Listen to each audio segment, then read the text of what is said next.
Vamos a tener una nueva entrevista en este programa Sede Laboral que desarrollamos el Centraz y Campus TV. En esta oportunidad vamos a conversar con Alejandro Cárcamo. Él es abogado por la Universidad de Talca, es magíster también en Derecho Constitucional y Derechos Humanos por la misma universidad, profesor de Derecho Administrativo en varias universidades, en la Universidad Alberto Hurtado, en la Universidad Diego Portales, en la Pontificia Universidad Católica de Chile y también en nuestra Universidad de Talca, y además se dedica al ejercicio libre de la profesión en materias de derecho público. Hoy día vamos a conversar con Alejandro respecto de un tema que también ha sido foco de consultas en nuestro correo electrónico y que tiene que ver con los funcionarios públicos, con la situación que tienen los funcionarios públicos frente a esta crisis sanitaria derivada del coronavirus. Una primera cuestión que surge ahí en estas dudas, en estas inquietudes, es si se les aplican las mismas reglas que hemos ido viendo o no para los trabajadores del sector privado. Alejandro, muchas gracias por estar en esta entrevista y te planteamos de inmediato esa primera pregunta. ¿Se les aplican o no las mismas reglas a los trabajadores del Estado, a los funcionarios públicos, que las que se han ido comentando y que han sido siendo foco de polémica en el sector privado? Muchas gracias, Rodrigo, a ustedes por la invitación. Y, a ver, entrando directamente en materia, respecto de la primera pregunta, la respuesta es inicialmente no, puesto que el régimen jurídico que regula las relaciones de trabajo en el sector público es distinto de aquel que las regula en el sector privado. En términos generales, ¿verdad?, diríamos que la regulación de la función pública está sujeta al estatuto administrativo, ya sea el general, la ley 18.834, ¿verdad?, o estatutos especiales según fundamentalmente el organismo en el cual se prestan los servicios, mientras que la regulación de las relaciones, ¿verdad?, de trabajo en el sector privado es el Código del Trabajo y sus normas complementarias. Ahora, esta diferenciación de regímenes jurídicos, por cierto, parte desde la Constitución Política y luego es desarrollada por el legislador. Me parece, eso sí, importante resaltar que el Código del Trabajo, en todo caso, cumple igualmente tres importantes funciones desde el punto de vista de la función pública. En algunos casos opera como un estatuto administrativo especial aplicable a ciertos trabajadores de la administración del Estado, como por ejemplo a los de las empresas públicas. En otros casos tiene aplicación directa en el ámbito público cuando los respectivos estatutos administrativos se remiten a él, como por ejemplo en materia de normas de protección a la maternidad, y finalmente, en todo caso, adquiere una aplicación supletoria frente a todo aquello no regulado por los estatutos administrativos. Eso sí, en la medida, ¿verdad?, que su regulación no resulte incompatible o contradictoria con las disposiciones estatutarias.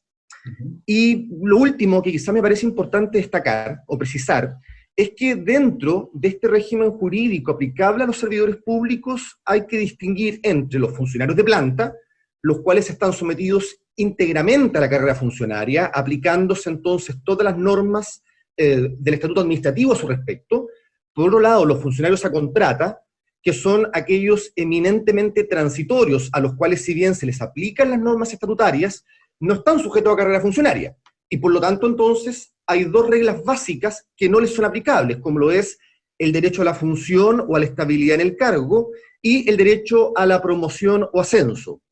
Y finalmente las personas contratadas a honorario, ¿verdad?, las cuales no tienen la calidad de funcionario público, encontrándose regidas por su contrato a honorarios y supletoriamente por el Código Civil en lo relativo al contrato de mandato y arrendamiento de servicios inmateriales. Ahora, sin perjuicio de estos regímenes jurídicos distintos que aplican al trabajo en el ámbito privado y en el ámbito público, en todo caso es importante señalar que frente a la crisis sanitaria, así como existen ciertas medidas excepcionales que se han implementado para los trabajadores en el sector público, en el sector privado, también hay algunas medidas excepcionales que se han implementado para el sector público. Entonces, tienen regímenes jurídicos distintos y tú adelantas que efectivamente hay algunas medidas de excepcionalidad o de mayor flexibilidad frente a esta crisis sanitaria. Y esas medidas que tú comentas o que tú ya nos vas adelantando, ¿surgen de esa normativa que tú señalas o han sido fruto de alguna interpretación, por ejemplo, de la Contraloría? Claro, yo diría que fundamentalmente esas medidas surgen de una mixtura, por un lado de la normativa especial, ¿verdad?, que les resulta aplicables, y por otro lado, y diría yo esencialmente, por cierta jurisprudencia administrativa que se ha pronunciado durante estas últimas semanas. ¿Y cuáles son concretamente esas medidas que pueden adoptarse en un servicio público frente a esta crisis para los funcionarios que trabajan en ello? Claro, a ver, en primer lugar, a través de un dictamen que es de fecha 17 de marzo de 2020, que es el 3610 de la Contraloría General de la República, que es a quien corresponde, en definitiva, ¿verdad?, interpretar y vigilar el cumplimiento de las disposiciones del Estatuto Administrativo, ha establecido una serie de criterios que apuntan a ciertas medidas de gestión que pueden adoptar los organismos de la administración a propósito, ¿verdad?, de esta pandemia que afecta, bueno, al país y al mundo, ¿verdad? Claro, en este contexto, el organismo contralor explica que ante una situación como la que afecta actualmente al país, corresponde a los organismos de la administración tomar o adoptar ciertas medidas que el ordenamiento jurídico le confiere a fin fundamentalmente de mantener el equilibrio entre dos grandes cosas. Por una parte, la protección de la vida y la salud de los servidores públicos, ¿verdad?, evitando entonces la exposición innecesaria de estos a un eventual contagio, y por el otro lado, muy importante también, de resguardar la continuidad del servicio público, ¿ya? Y nos dice la Contraloría que quien corresponde adoptar estas medidas excepcionales o extraordinarias es a los jefes superiores de los respectivos servicios, dado que son estos los que tienen la facultad de dirección, administración y organización del respectivo organismo, ¿verdad? Y así entonces les permite a las jefaturas superiores de los servicios adoptar ciertas medidas especiales de gestión interna para hacer frente a esta situación. Luego, ¿cómo fundamenta la posibilidad la Contraloría de que puedan adoptarse estas medidas especiales? Fundamentalmente calificando la situación, ¿verdad?, del brote COVID-19 como un caso fortuito. Y a partir de un caso fortuito, entonces se dice, bueno, es posible establecer modalidades especiales de desempeño de la función pública, y nos dice que en otras circunstancias, ¿verdad?, en circunstancias normales, no serían permitidas por el ordenamiento jurídico. Ahora, la pregunta es, bueno, y en concreto,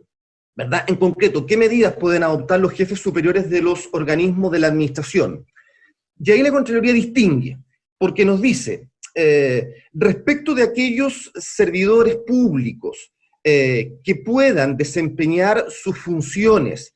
por vía remota, es decir, a través de un trabajo desde sus domicilios u otros lugares donde se encuentren, y en la medida, repito, de que pueda trabajarse a través de esta vía remota, ello puede ser así establecido entonces por parte de la jefatura, lo que en derecho del trabajo, ¿verdad?, se denomina como teletrabajo.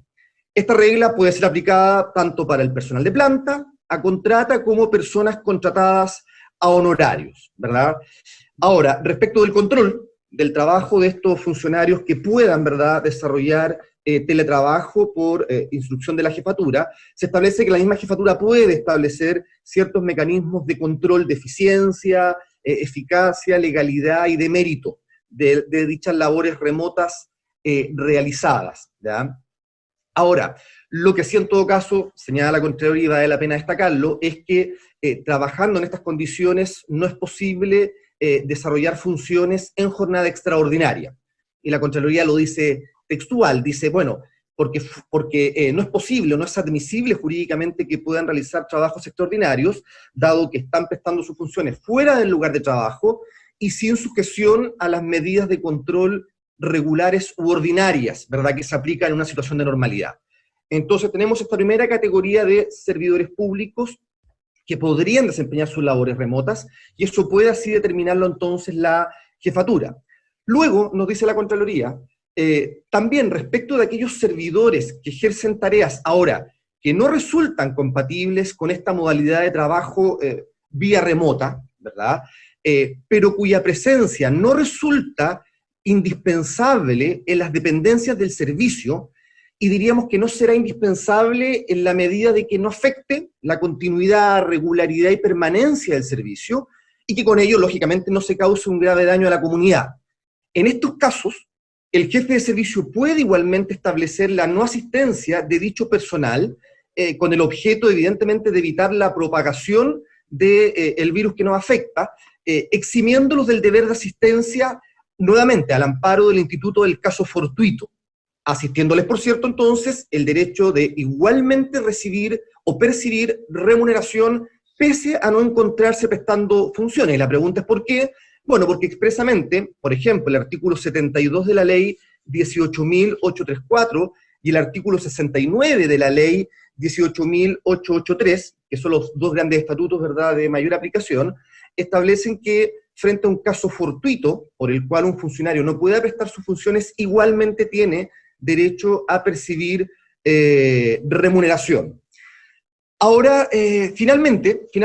se establece también por la Contraloría que el jefe superior de servicio puede determinar qué unidades o grupos de trabajadores, de servidores, deberán permanecer realizando labores mínimas de manera presencial. Esto con el objeto, repito, de garantizar la continuidad del funcionamiento del servicio,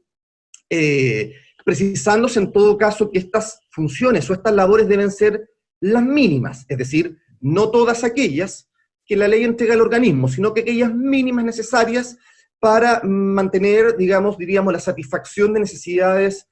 colectivas o sociales de manera permanente. Y ejemplifica, por ejemplo, diciendo, bueno, lo que se refiere a atención de salud, lo que se refiere a control de orden público, por ejemplo, ¿verdad? Ahora bien,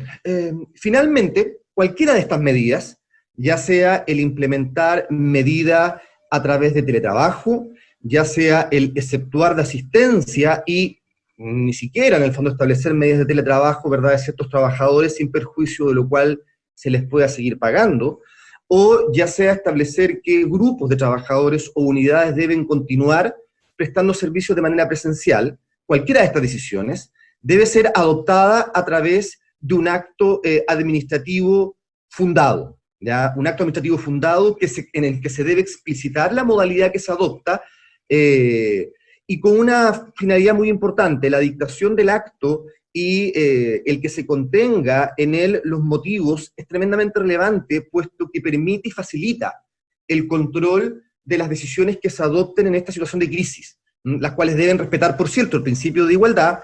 y el principio de la no discriminación arbitraria.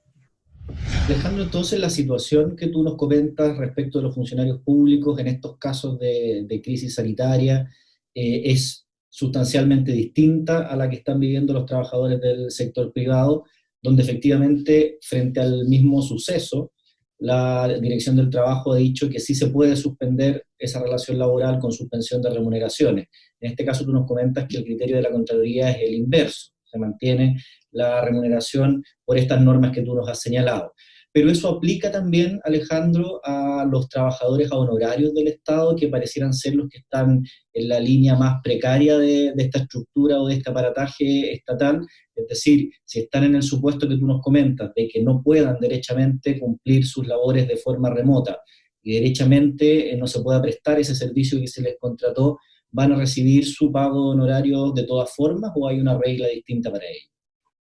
No, yo me atrevería a decir de que aplica también a las personas contratadas a honorarios, puesto que el dictamen que comentaba, ¿verdad?, señala expresamente que es cualquiera sea el vínculo.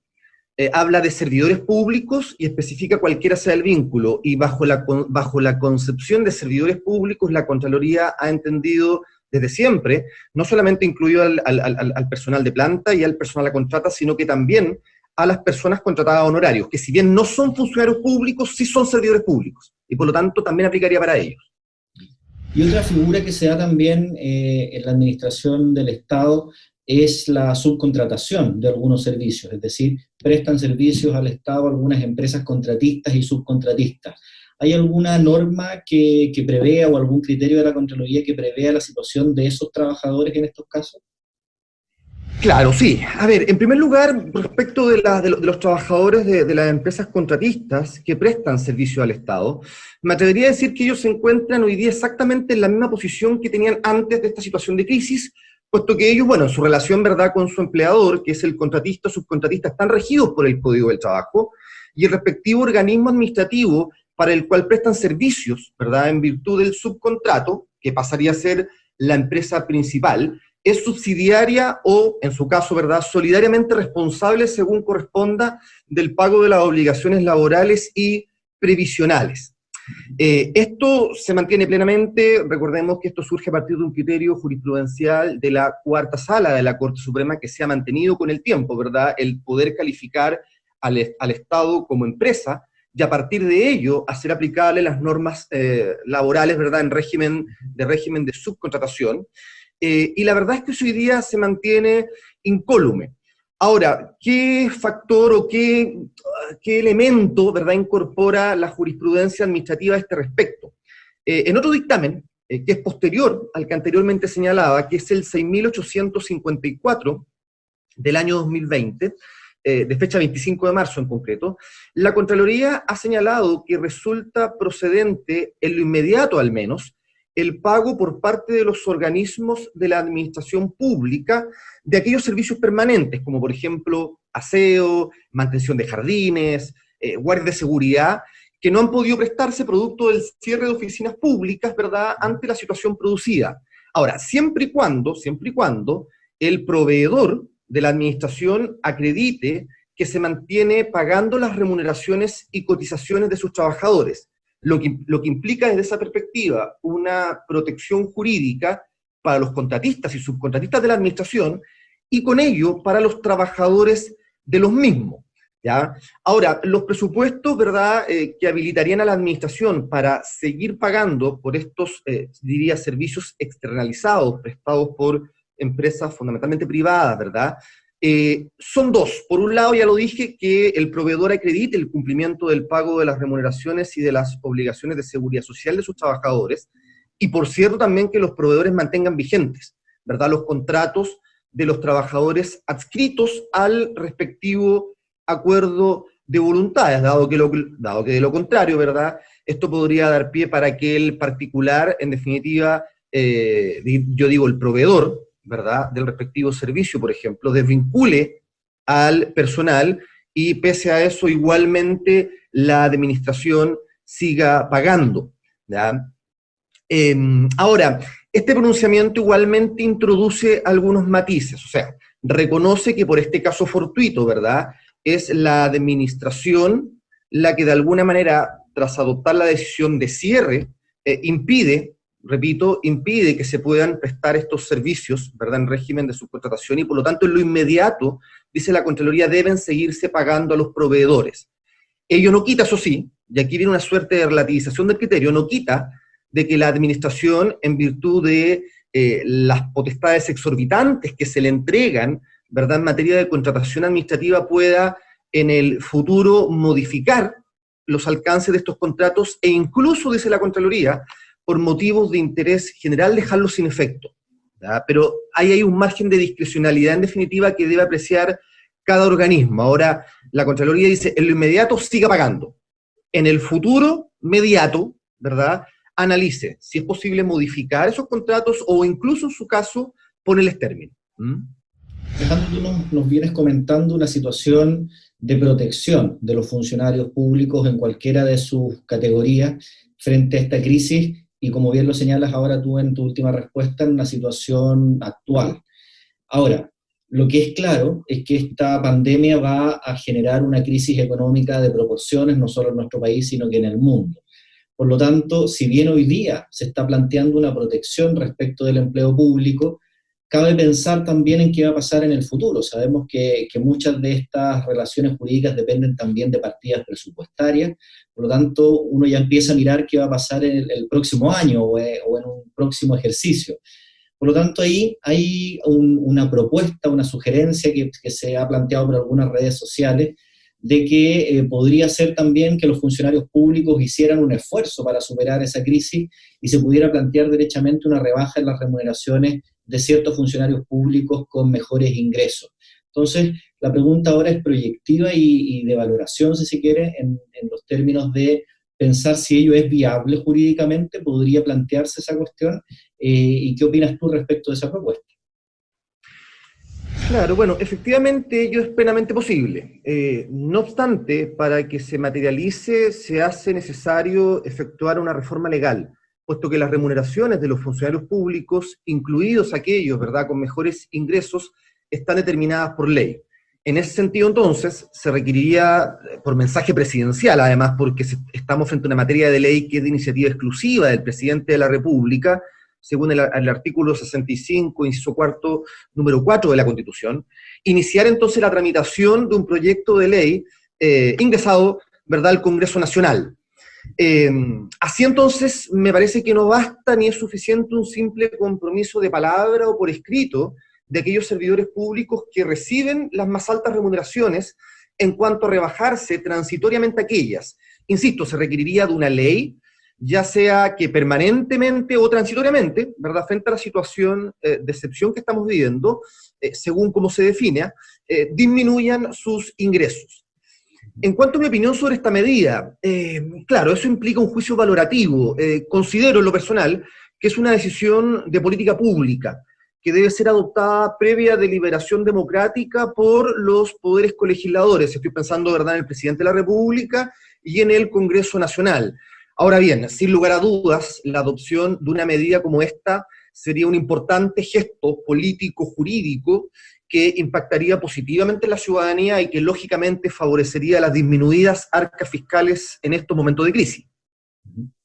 Y una última cuestión, Alejandro, que ya nos ha pasado el tiempo volando, tiene que ver con las vías de reclamación que tienen los funcionarios públicos cuando ven vulnerados eventualmente sus derechos, estos que tú nos has venido comentando en la entrevista de hoy. ¿Qué pueden hacer? ¿A quién pueden recurrir? ¿A qué entidades, ya sea administrativas o judiciales, pueden plantear esos reclamos? Claro, la verdad es que son las mismas vías de reclamación existentes con anterioridad a la declaración de emergencia sanitaria y de estado de excepción constitucional de catástrofe por parte del Ejecutivo. Es decir, se encuentran plenamente vigentes las atribuciones de la Contraloría General de la República en la materia, ante la cual pueden efectuarse las denuncias respectivas. En este aspecto vale señalar que la Contraloría, además de ostentar una potestad dictaminante de carácter general y cuyos pronunciamientos son obligatorios para la Administración, tiene competencia de conformidad con los respectivos estatutos administrativos para conocer de reclamaciones que los funcionarios públicos pueden presentar cuando a su juicio se hubieran producido vicios de legalidad que afectaren los derechos que el estatuto les reconoce. Este es un derecho para los funcionarios y el plazo de interposición de las reclamaciones de 10 días hábiles, contados, ¿verdad?, desde que se tenga conocimiento de la situación que da lugar al vicio, ¿verdad?, que se reclama. Ahora, bueno, en el caso, eso sí, de situaciones o de resoluciones que afecten derechos relacionados con remuneraciones, asignaciones o viáticos, por ejemplo, ahí el plazo para reclamar aumenta a 60 días. La tramitación es muy simple porque se presenta la reclamación ante la Contraloría, esta le pide informe al organismo respectivo, el que debe evacuarlo en un plazo de 10 días, y luego la Contraloría se pronuncia en un plazo de 20 días, dice la ley. No obstante, ese plazo, bueno, no siempre se cumple. Es más, la Contraloría, atendida a la situación que estamos viviendo, habilitó en su página web, www.contraloría.cl, un portal a través del cual es posible efectuar este tipo de denuncias y o reclamos sin necesidad de tener que concurrir a sus dependencias. Es decir, hoy día existen canales de atención virtual. Y por otro lado, ¿verdad?, nos encontramos con la posibilidad de efectuar eventuales reclamos judiciales, ya sea ante la justicia ordinaria, como por ejemplo a través de una acción de protección de garantías constitucionales, o una acción de nulidad de derecho público. Bueno, esta segunda, ¿verdad?, no es tan efectiva ni tan rápida como la primera, o también la posibilidad de deducir, ¿verdad?, algún tipo de acción jurisdiccional ante los tribunales del trabajo, especialmente, por ejemplo, para interponer una acción de tutela de derechos fundamentales en el caso de que se estime que ha existido una afectación, ¿verdad?, de estos. Recordemos que la jurisprudencia judicial también ha mantenido el reconocimiento de esta alternativa, y también, por ejemplo, en el caso de personas contratadas a honorarios, cuyo vínculo se ha mantenido durante largo espacio de tiempo, sin solución de continuidad, y fuera de los presupuestos legales que permiten a la administración celebrar este tipo de contratos, ¿verdad? Estos pueden demandar la declaración de existencia de la relación laboral, en la medida, por cierto, ¿verdad?, de que se le ponga término al contrato honorario. Pueden demandar la declaración de existencia de la relación laboral regida por el Código del Trabajo, y con ello solicitar la declaración ya sea de nulidad del despido y o de despido injustificado. Muchas gracias, Alejandro, por dedicarnos unos minutos de tu tiempo para explicarle a la comunidad cuál es la situación que tienen hoy día los funcionarios públicos respecto de esta pandemia por el coronavirus. Muchas gracias, Alejandro. Muchas gracias a ustedes por la invitación. Estuvimos conversando con Alejandro Cárcamo. Él es abogado, profesor de Derecho Administrativo y también ejerce libremente la profesión en materias de Derecho Público. Nos vemos en una próxima entrevista.